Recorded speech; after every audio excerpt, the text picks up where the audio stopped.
C'était match de gala ce samedi 9 mars au Palais des Sports Pierre Coulon. La Jave 2e recevait Orchy 1er. Et le leader a tenu son rang en s'imposant 75-68 au terme d'une agréable rencontre. Le public avait répondu présent pour ce choc au sommet, puisque 2900 personnes s'étaient déplacées dans l'antre des jaunes et verts. Les Vichysois, sûrement tétanisés par l'enjeu, débutaient timidement la rencontre. A l'inverse, Orchy prenait ses marques rapidement et imposait son rythme. Face à la pression imposée d'entrée de jeu par les visiteurs, la Jeanne d'Arc peinait défensivement et commettait trop d'erreurs pour inquiéter son adversaire du jour. Ajoutez à cela une maladresse devenue pourtant inhabituelle et vous obtenez un score de 16-23 dans le premier quart-temps. Les thermos revenaient sur le parquet pour le deuxième acte avec d'autres intentions et surtout avec une maîtrise du jeu retrouvée, plus rigoureux et appliqué défensivement, avec une qualité de shoot plus en phase avec les prestations des dernières semaines. Les hommes de Fabien Romeyer infligeaient un cinglant 16-0 à leur adversaire.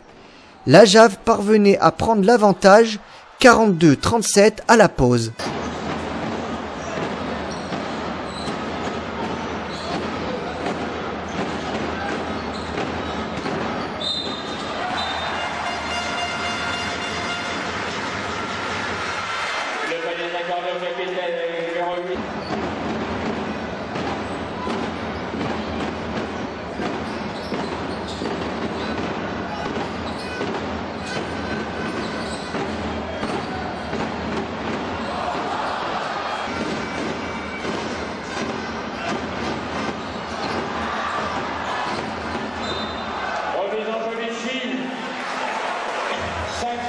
Vous voyez la difficulté de la rencontre, vous voyez ce match au sommet.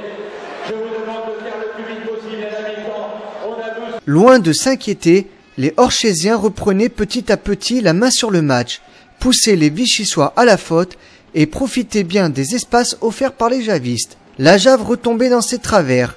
Bien pressée par Orchy, elle devait s'en remettre à des tirs à 3 points sans plus de réussite. Le BCO reprenait la tête 68-75 à la fin du troisième quart-temps.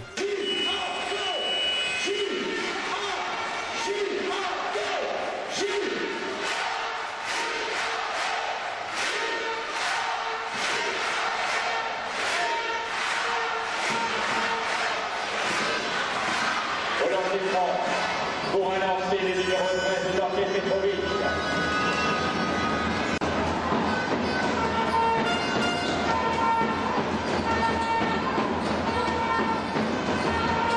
Si le public venu nombreux répondait présent dans les gradins, les joueurs jaunes et verts peinaient sur le parquet contre une équipe d'Orchy bien en place. Malgré le soutien du COP, la Jave ne parvenait pas à inverser la tendance.